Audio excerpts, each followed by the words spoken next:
आम आदमी पार्टी जब से पावर में आई है तब से लेकर आज तक इस पार्टी का शायद ये सबसे बुरा टाइम चल रहा है। एक के बाद एक आम आदमी पार्टी के एमएलएस पर करप्शन के आरोप लग रहे हैं। बात बड़ी इसलिए है क्योंकि इस बार दिल्ली के deputy chief minister Manish Sisodia घेरे में आ गए हैं। तो चलिए शुरू करते हैं आम आदमी पार्टी के द्वारा किए गए वादे और असलियत में किए गए काम का एक लॉजिकल और फैक्ट बेस्ड एनालिसिस। शुरू करते हैं क्रिमिनल बैकग्राउंड से। हमारे 70 के 70 कैंडिडेट्स ईमानदार हैं, चरित्रवान हैं और किसी भी कैंडिडेट के खिलाफ किसी कोर्ट के अंदर कोई संगीन अपराध का मुकदमा नहीं चल रहा है। अगर आपके पास किसी कैंडिडेट के खिलाफ कोई सबूत हो, आप चुनाव के एक दिन पहले भी अगर हमें सबूत लाके दे दोगे, उसकी टिकट कैंसिल कर देंगे, सीट खाली छोड़ देंगे, गलत आदमी को विधानसभा के अंदर नहीं जाने देंगे। ये वादा किया था सीएम केजरीवाल ने 2013 में इलेक्शंस में आने से पहले। 2020 के विधानसभा चुनाव में दिल्ली में आम आदमी पार्टी ने 70 में से 62 सीट्स पर जीत हासिल की थी। आपको ये जानकर हैरानी होगी कि दिल्ली के 62 एमएलएज में से 38 एमएलएस के खिलाफ क्रिमिनल केसेस चल रहे थे और इन 38 में से 33 के खिलाफ तो सीरियस क्रिमिनल चार्जेस लगे हुए थे। अगर आपको परसेंटेज में बताऊं तो उस टाइम दिल्ली के 61% एमएलएस के खिलाफ क्रिमिनल केसेस चल रहे थे। आम आदमी पार्टी अपने आप को आम आदमी की पार्टी कहती है, लेकिन ये किस तरह के आम आदमी है? चलिए बात करते हैं एडवर्टाइजमेंट्स की। मैं आपको कंपैरिजन के लिए बताता हूं कि साल 2012 में जब दिल्ली की चीफ मिनिस्टर शीला दीक्षित हुआ करती थी, तो एक साल में साल 2012 से 13 के बीच में दिल्ली सरकार ने एडवर्टाइजमेंट पर 11 करोड़ रुपए खर्च किए थे। और आज आम आदमी पार्टी की सरकार ने साल 2021 से 22 के बीच में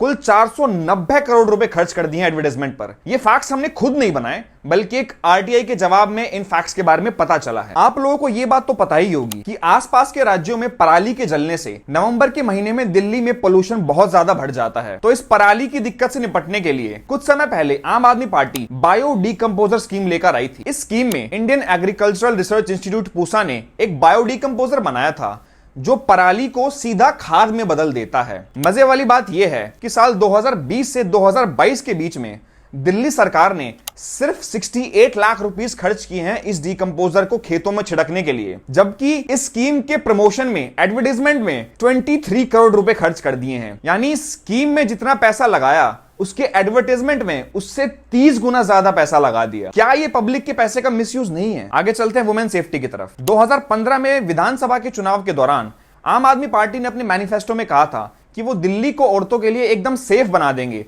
ताकि औरतें खुल के कहीं भी आ जा सके। अब ये तो था वादा, हम देखते हैं कि ग्राउंड रियलिटी क्या है। दिल्ली पुलिस की एक रिपोर्ट के हिसाब से साल 2021 के पहले 6 महीने में औरतों के साथ जितने भी क्राइम्स हुए हैं, साल 2022 के पहले 6 महीने में ये क्राइम्स 17% बढ़ चुके हैं। फिगर्स के हिसाब से 2022 के पहले 6 महीने में औरतों के साथ 7,887 क्राइम्स हुए थे। रेप्स की बात करें तो 2022 के पहले 6 महीने में औरतों के साथ 1,033 रेप्स हुए थे, यानी ऑन एन एवरेज एक दिन में 6 रेप्स। 2021 के पहले 6 महीने में जहां मोलेस्टेशन के केसेस थे 1,244, 2022 में ये बढ़कर पहुंच गए 1,480। हाल ही में रिलीज हुई नेशनल क्राइम्स रिकॉर्ड्स ब्यूरो की रिपोर्ट के हिसाब से साल 2021 में दिल्ली में औरतों के खिलाफ 13,892 क्राइम्स हुए और इसी के साथ दिल्ली देश की सबसे अनसेफ मेट्रोपॉलिटन सिटी बन गई है। इन सभी फैक्ट्स को जानने के बाद आई गेस हम ये कह सकते हैं कि औरतों की सेफ्टी के मामले में दिल्ली सरकार की परफॉर्मेंस कुछ खास अच्छी नहीं रही है। सीएम केजरीवाल ने कई बार ऐसे कमेंट्स किए हैं जिनकी वजह से उनकी पार्टी की इमेज काफी खराब हुई है। हाल ही में the Kashmiri files movie release हुई थी।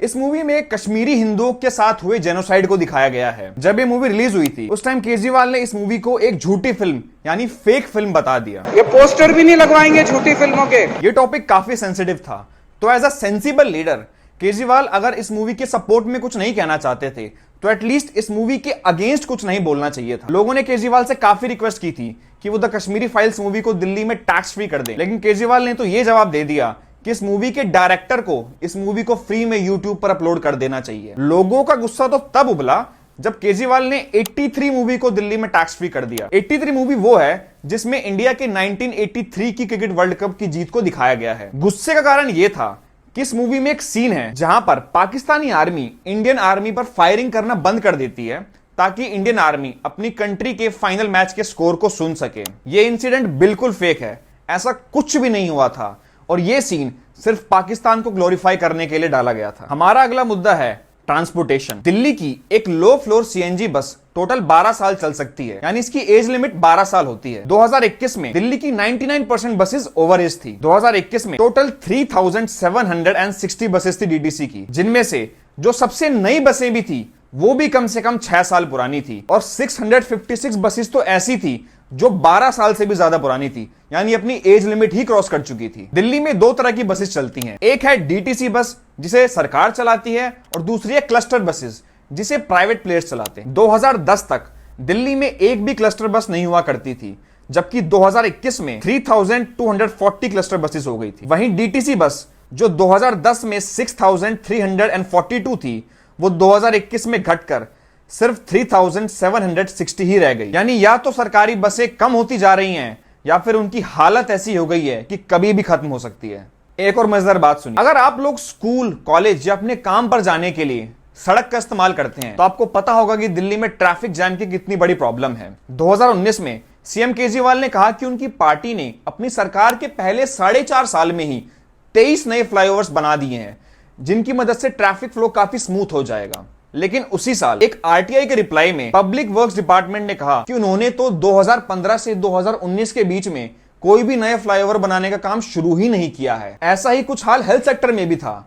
Director general of health services DGHS ने एक आरटीआई के रिप्लाई में कहा कि उन्होंने तो 2015 से 2019 के बीच में कोई नया हॉस्पिटल बनाया ही नहीं है, जबकि आम आदमी पार्टी के द्वारा कई बार ऐसे क्लेम्स किए जा चुके हैं कि उन्होंने नए हॉस्पिटल्स बनाए हैं। एजुकेशन की बात करें तो कुछ दिन पहले सीएम केजरीवाल ने एक वर्चुअल स्कूल लॉन्च करते हुए कहा कि यह देश का पहला वर्चुअल स्कूल है जिसे दिल्ली सरकार ने लॉन्च किया है। यह एक झूठ है, क्योंकि 2021 में national institute of open schooling ने देश का पहला वर्चुअल स्कूल ऑलरेडी लॉन्च कर दिया था। 2015 में अपने मैनिफेस्टो में आम आदमी पार्टी ने कहा था कि वो अगले 5 साल में 20 नए कॉलेज बनवाएंगे, लेकिन 2021 के एक आरटीआई के रिप्लाई में आम आदमी पार्टी ने 2015 से आज तक कोई भी नया कॉलेज नहीं बनवाया है। तो एजुकेशन का हाल भी आप देख सकते हैं, वादे कुछ थे, ग्राउंड रियलिटी एकदम अलग। State of global air initiative के हिसाब से दिल्ली दुनिया की सबसे ज्यादा पॉल्यूटेड कैपिटल सिटी है। Centre for science and environment ने कहा कि इस साल की गर्मियों में दिल्ली एनसीआर नॉर्थ इंडिया का सबसे ज्यादा पॉल्यूटेड रीजन था। दिल्ली का पीएम 2.5 लेवल था 71 माइक्रोग्राम्स पर मीटर क्यूब। पीएम 2.5 हवा में बहने वाले उन पार्टिकल्स को कहा जाता है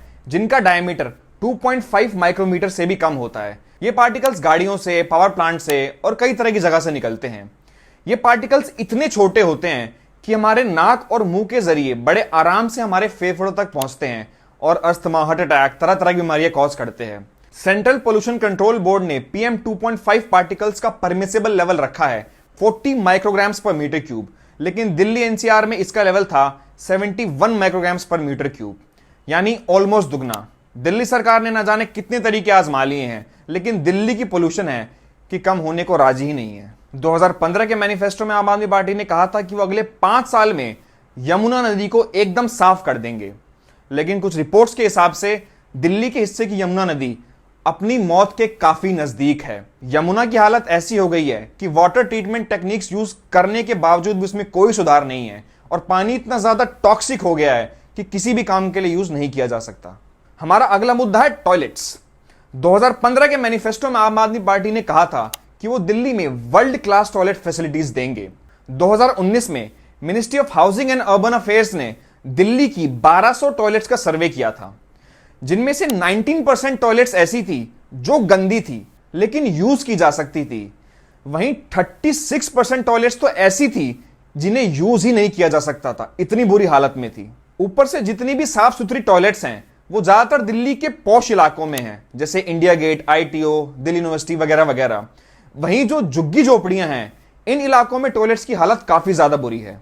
पॉइंट यह है कि पब्लिक टॉयलेट्स की जरूरत झुग्गी झोपड़ियों के इलाकों में ज्यादा होती है, क्योंकि इन लोगों के घरों में टॉयलेट्स नहीं होते। और अगर आपको ओपन डिफिकेशन को रोकना है तो पब्लिक टॉयलेट्स ही अकेला एक रास्ता रह जाता है। जबकि पोश इलाकों में जो टॉयलेट्स हैं उन्हीं तो लोग सिर्फ इमरजेंसी के टाइम ही यूज करते हैं, इसलिए झुग्गी झोपड़ी वाले इलाकों में ज्यादा पब्लिक टॉयलेट्स और साफ पब्लिक टॉयलेट्स की बहुत ज्यादा जरूरत है। हमारा आखिरी टॉपिक है करप्शन। आप लोगों को ये तो पता ही होगा कि आम आदमी पार्टी अपने आप को वो पार्टी कहती है जो आई ही करप्शन को खत्म करने के लिए थी, लेकिन आए दिन आम आदमी पार्टी के लीडर्स पर करप्शन के आरोप लगते रहते हैं। कुछ टाइम पहले दिल्ली के हेल्थ मिनिस्टर सत्येंद्र जैन पर मनी लॉन्ड्रिंग के सीरियस चार्जेस लगाए गए थे। इसी तरह पंजाब में आम आदमी पार्टी की सरकार बनने के कुछ दिनों बाद ही पंजाब के हेल्थ मिनिस्टर विजय सिंगला पर भी सीरियस करप्शन चार्जेस लगे थे कि उन्होंने अपनी हेल्थ डिपार्टमेंट के कॉन्ट्रैक्ट्स पर 1% कमीशन खाने की कोशिश की थी। आम आदमी पार्टी के लीडर ताहिर हुसैन को कौन भूल सकता है, जिसका हाथ 2020 के दिल्ली दंगों में था। ताहिर हुसैन पर मनी लॉन्ड्रिंग के भी चार्जेस लगाए गए हैं।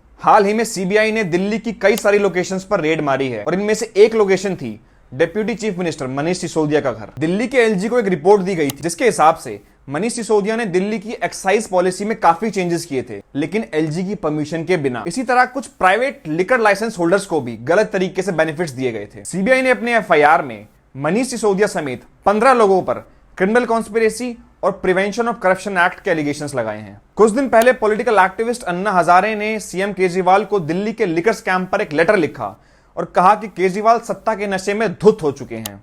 अन्ना हजारे जी ने कहा कि आपकी नई लिकर पॉलिसी के चलते गली गली में शराब के ठेके खुल जाएंगे, जिससे शराब की कंजम्पशन बहुत ज्यादा बढ़ जाएगी और साथ ही में करप्शन भी। उन्होंने ये भी कहा कि सत्ता में आने से पहले केजरीवाल ने स्वराज नाम की किताब लिखी थी, जिसमें उन्होंने कहा था कि शराब एक बहुत खराब चीज है और इसमें परिवार के परिवार तबाह करने की शक्ति है। लेकिन आम आदमी पार्टी के आज के एटीट्यूड को देख के लगता है कि वो अपनी इस फिलॉसफी से बहुत ज्यादा दूर जा चुकी है। मित्रों, ये थी हमारी आज की वीडियो। अगर आम आदमी पार्टी के बारे में आपके भी कुछ विचार हैं तो आप लोग हमें कमेंट्स में लिखकर बता सकते हैं।